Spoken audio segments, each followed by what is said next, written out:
Bonjour et bienvenue sur Comics Code pour le 82e épisode d'une semaine en comics, dans lequel on va donc parler des principales sorties de cette semaine. Et c'était une très grosse semaine, en particulier à cause de Panini qui a sorti pas moins de 14 nouveaux titres mercredi dernier.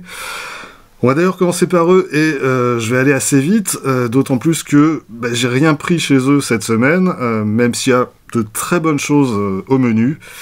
Mais voilà, alors pour l'image j'ai récupéré leur visuel et ça ira très bien comme ça.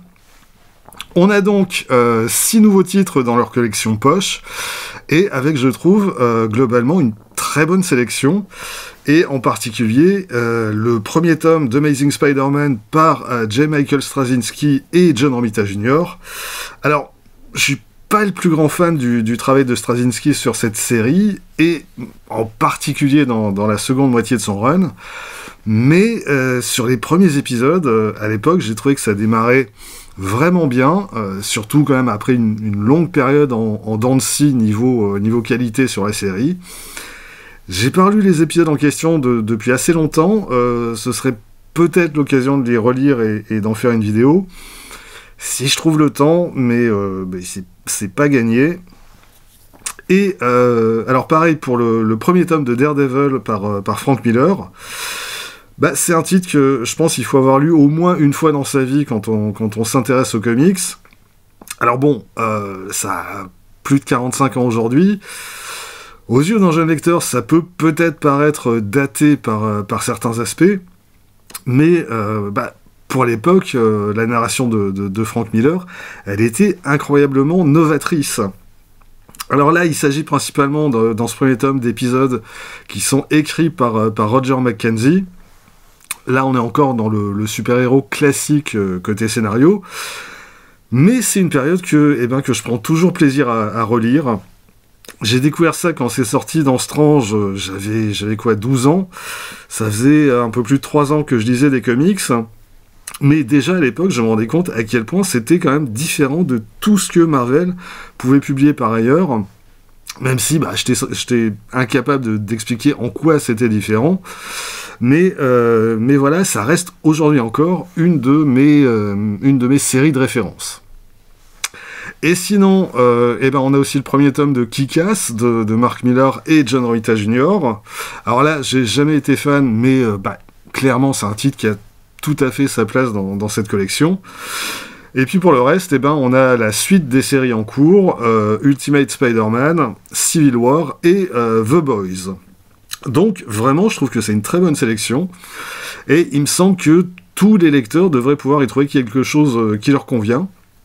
Et pour l'instant, Panini reste sur la même grille tarifaire depuis le lancement de la collection, et pourvu que ça dure.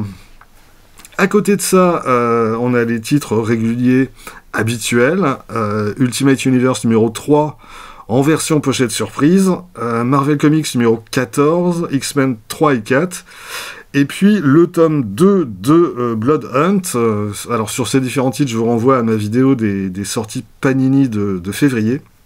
J'ai rien à y ajouter. Idem sur le dernier tome d'Amazing Spider-Man par Dan Slott et Stuart Immonen en Marvel Deluxe. Et puis sur l'intégrale Amazing Spider-Man 1983.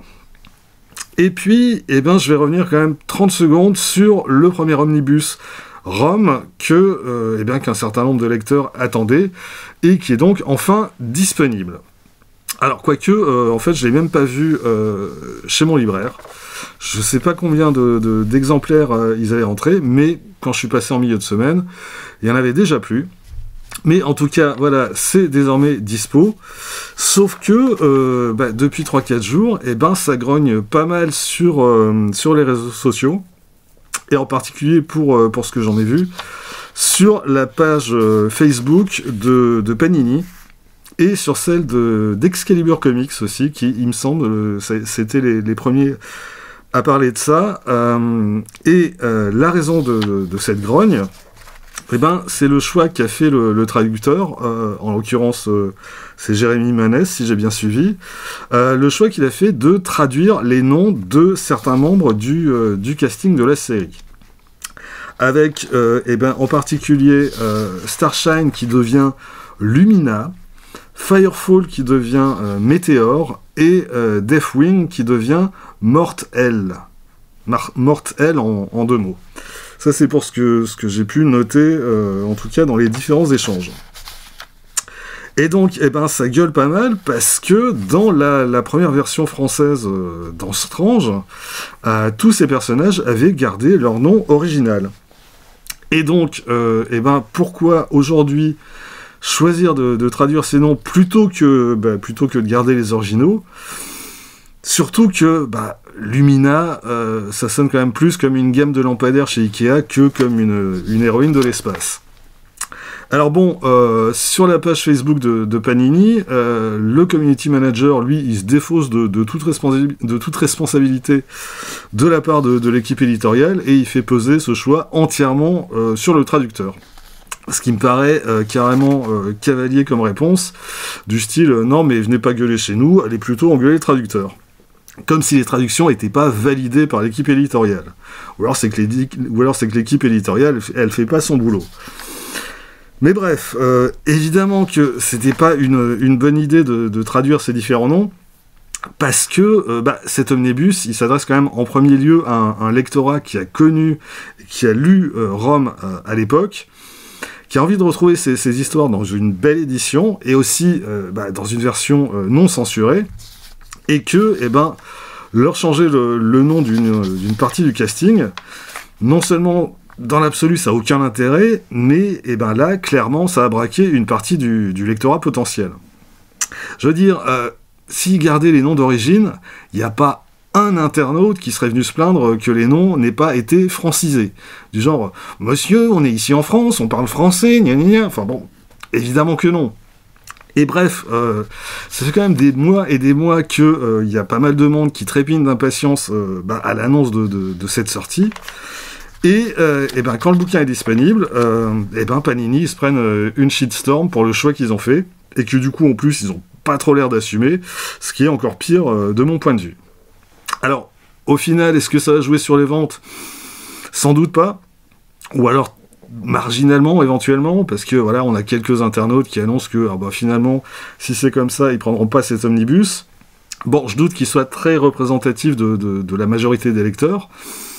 Mais encore une fois, voilà, niveau communication, Panini, ils se sont pris les pieds dans le tapis, alors qu'ils avaient quand même toutes les cartes en main pour que cette sortie, elle fasse plaisir à tout le monde. Voilà. Bref, changeons de sujet et passons à une nouveauté que normalement vous ne devriez pas pouvoir trouver en librairie. C'est le Hellboy Black and White par Richard Corben chez Delirium Édition. Alors, c'est un financement participatif qu'avait lancé Delirium il y a quelques mois, avec l'accord évidemment de Delcourt qui détient les droits de Hellboy en France. Et donc, ça y est, il est arrivé, et il est aussi beau que ce que je pouvais espérer.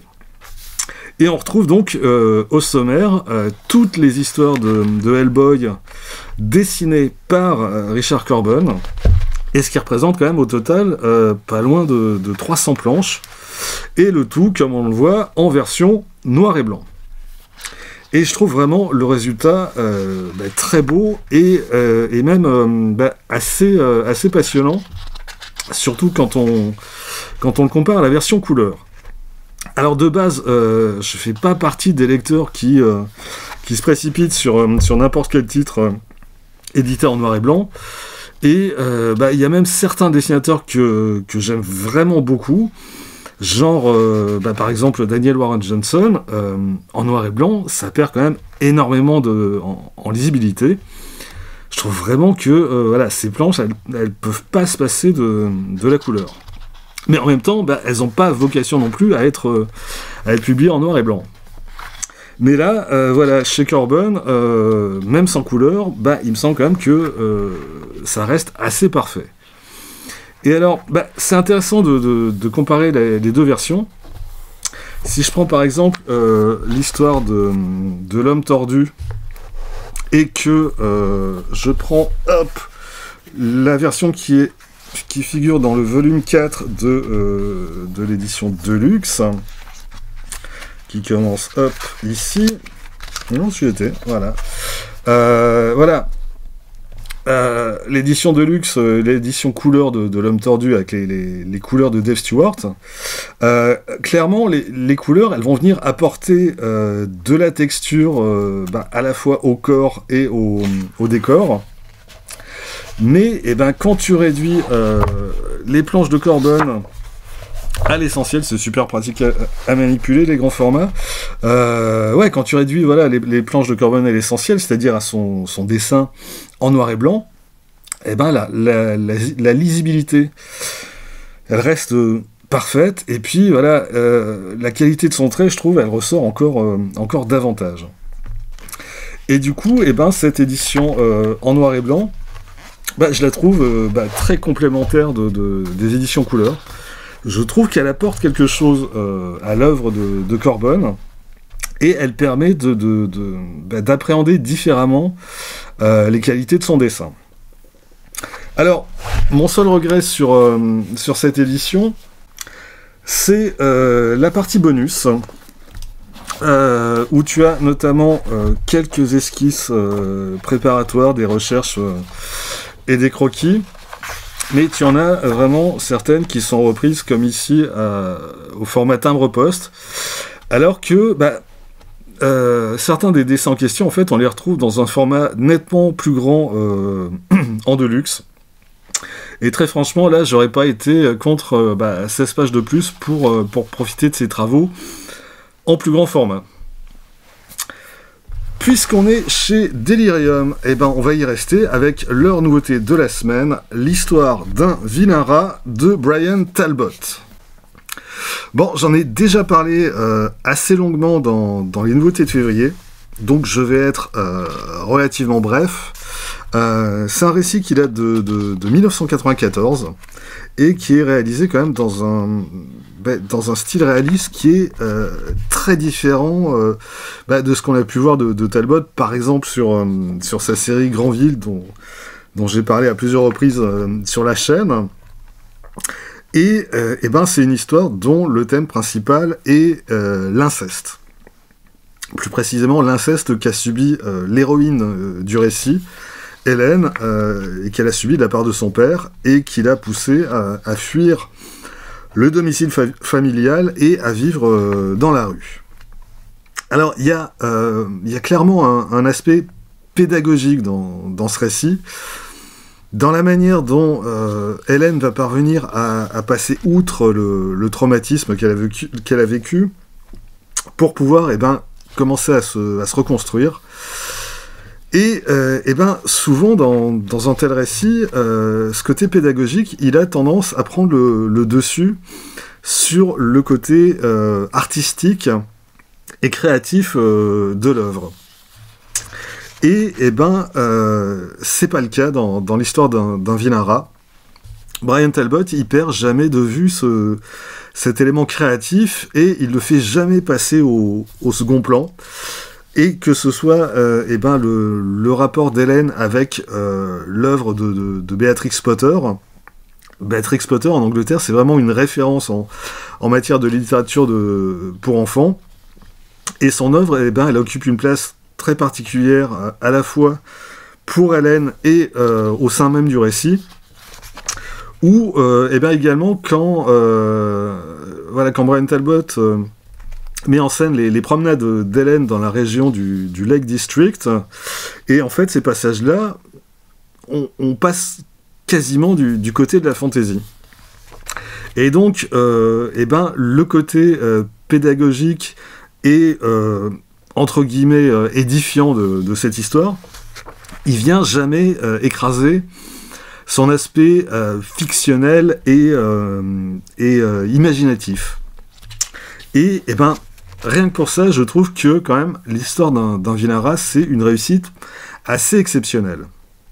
Je vais pas m'étendre davantage sur ce titre, je préfère vous laisser le découvrir par vous-même, mais c'est une lecture que vraiment je conseille très très fortement.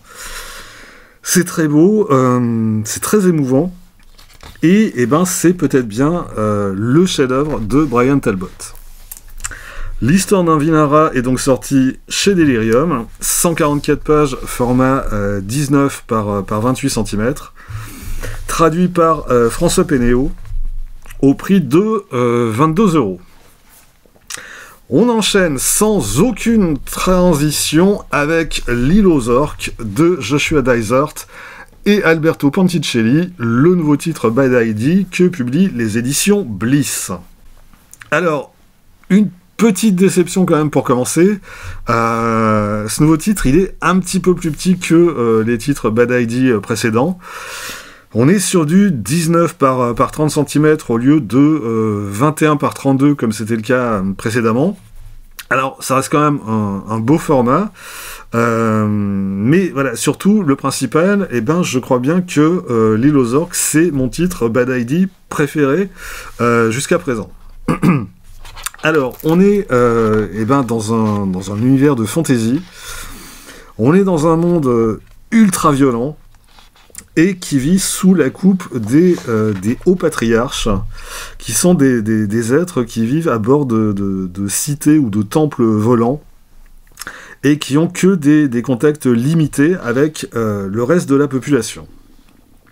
Et le reste de la population, justement, il vit dans la misère la plus crasse, et il y en a beaucoup qui se sont regroupés dans des bidonvilles, où la seule loi qui s'applique, clairement, c'est celle du plus fort, et où, en gros, le seul choix, c'est tuer ou se faire tuer. Un des seuls moyens de s'enrichir dans ce monde, c'est de mettre la main sur un crâne d'orque qui, en fait, possède une valeur inestimable auprès des hauts patriarches. Le problème, c'est que, après une guerre particulièrement meurtrière, les orques se sont coupés du reste du monde et ils vivent sur une île protégée par une barrière magique infranchissable. Et dans cet univers qui est quand même particulièrement sinistre, on va suivre l'histoire de 3 personnages dont le chemin va se croiser. Il y a Sérine, qui est un jeune demi-elfe qui survit comme il peut au milieu de toute cette violence, et qui est quelqu'un qui hésitera jamais à tuer pour sauver sa peau. Il y a Urgria, qui, elle, est une corsaire qui est revenue vivante d'une expédition sur l'île aux orques, et elle a mis au point un plan pour y retourner et pour s'emparer de crânes d'orques. Et enfin, il y a Andune, qui, lui, est un esclave sorcier, et qui, lui seul, a le pouvoir de traverser la brume magique qui entoure l'île. Et Andune possède effectivement de véritables pouvoirs magiques. Le problème dans cet univers, c'est que la magie rend fou ses utilisateurs, et que Andune, il est totalement perché. Et on va donc suivre la tentative désespérée de ce trio de se rendre sur l'île aux orques, et surtout d'en revenir vivant et riche. Et c'est vraiment bien. Alors, dans un premier temps, en gros, dans le premier des 4 épisodes qui composent ce récit, Joshua Dysart et Alberto Ponticelli, ils vont nous donner à voir cet univers dans son ensemble, et surtout dans toute sa brutalité.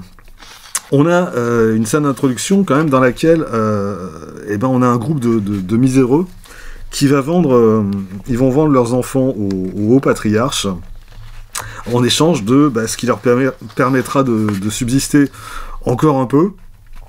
Et on comprendra plus tard que les enfants en question, ils sont élevés pour devenir des esclaves sorciers, jusqu'à ce qu'ils deviennent totalement fous et que ils finiront leur vie en étant exécutés en public. Et puis ensuite, on assiste au quotidien de Sérine, le demi-elfe, qui survit dans les rues d'un bidonville, où la mort et la violence sont omniprésentes. Et eh ben, c'est seulement une fois que l'ambiance est bien plantée que l'intrigue qui concerne le voyage vers l'île aux orques va pouvoir commencer. Et vraiment, on n'a pas le temps de s'ennuyer une seconde. C'est ultra rythmé et on est en permanence en immersion dans cet univers qui est sinistre au possible.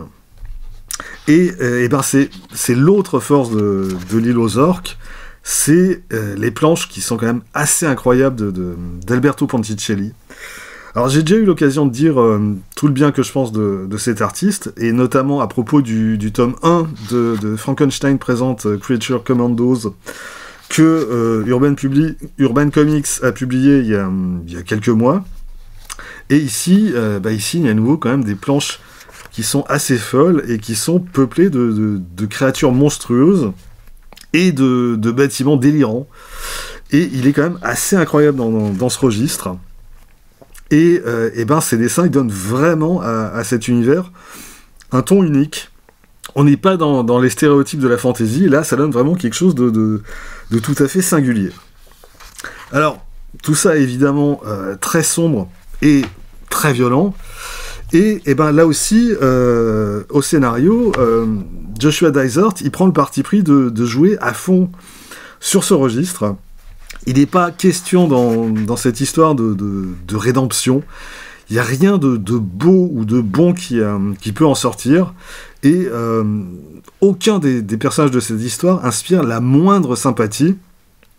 Et Joshua Dysart, il va aller creuser la noirceur de cet univers jusqu'au bout.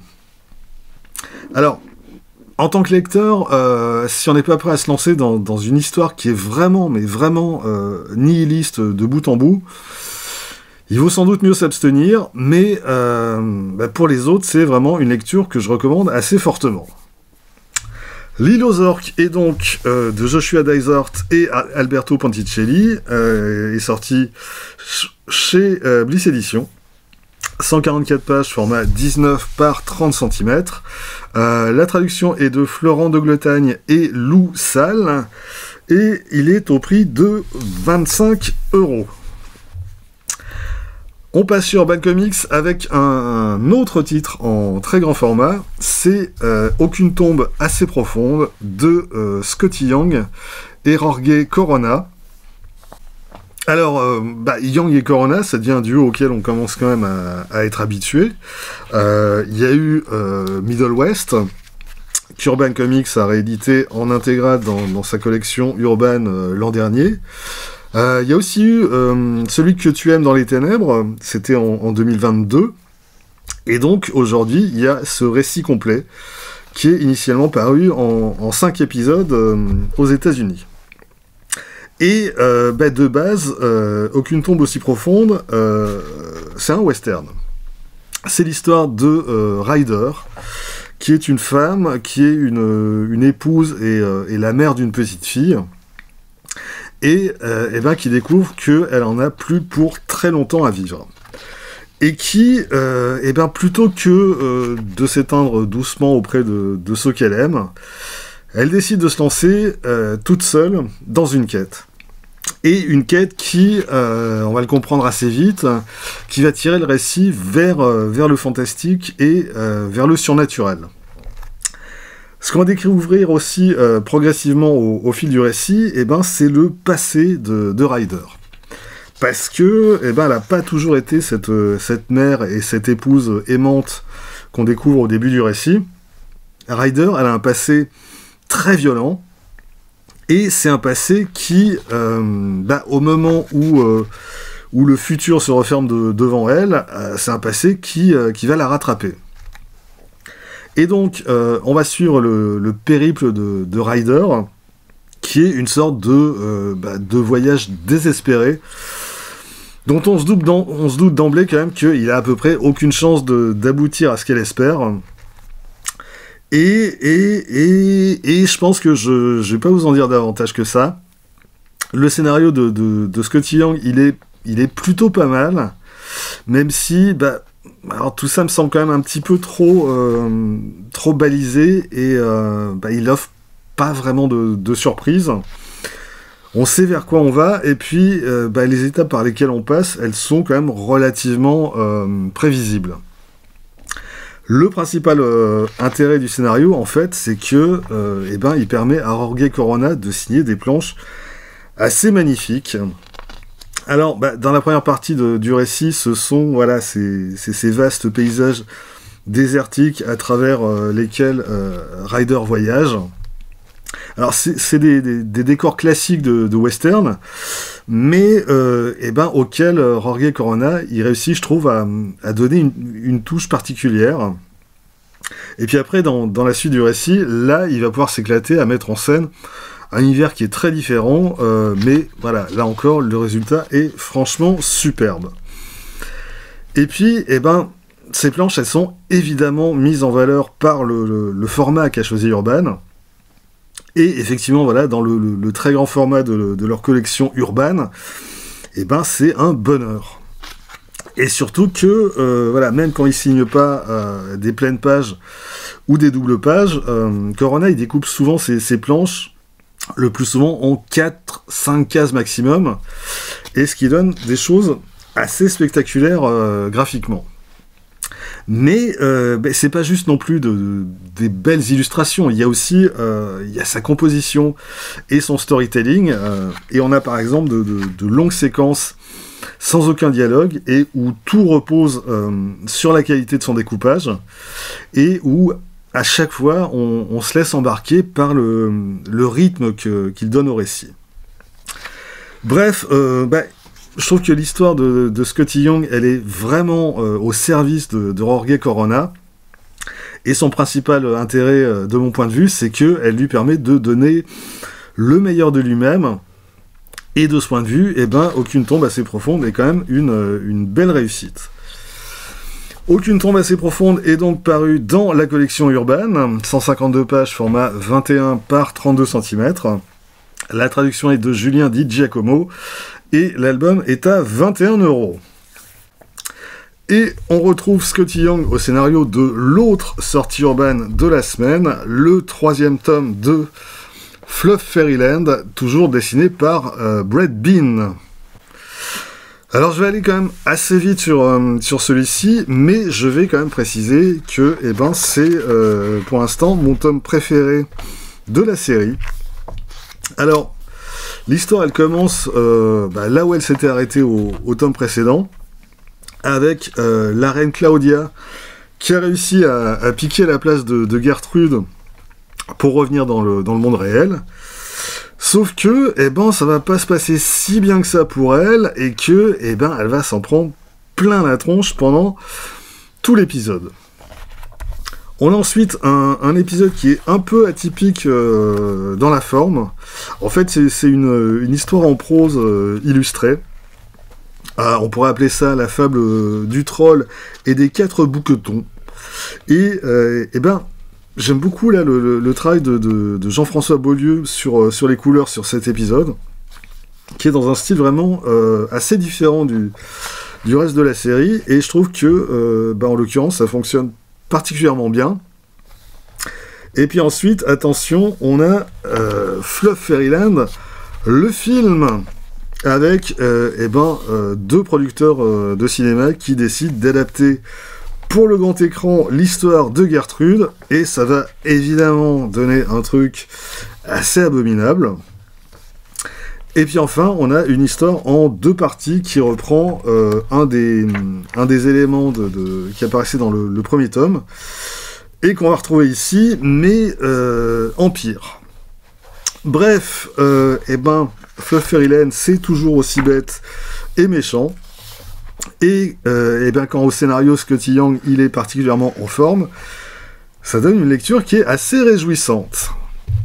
Fluff Fairyland tome 3 est donc disponible dans la collection Urban Indies, format 19 par 28 cm, 128 pages. La traduction est là aussi de Julien Di Giacomo, et l'album est au prix de 17 €. Pour terminer, je signale quelques autres titres sortis cette semaine. Chez Delcourt, le 6e et dernier tome de Firepower de Robert Kirkman et Chris Samnee. Chez iComics, le 6e tome de l'intégrale Tortue Ninja. Et enfin, chez Néophélis, On peut commander sur leur site depuis jeudi soir le tome 2 de Doc Savage. J'avais parlé du tome 1 au moment de sa sortie, alors celui-ci j'ai bien prévu de le prendre également. Mon libraire m'a dit qu'il devait le rentrer prochainement, et ben donc on en reparlera dès que je le tiendrai entre mes mains. Voilà, c'est tout pour cette semaine, rendez-vous très vite pour la suite. D'ici là, vous pouvez vous abonner à cette chaîne, laisser un commentaire, partager cette vidéo sur les réseaux sociaux. Vous pouvez aussi retrouver les lectures de Quack Kent et de Bad Quack sur Instagram, avoir ainsi un aperçu du thème des prochaines vidéos. Et vous pouvez surtout lire des comics. Soyez sages et à bientôt.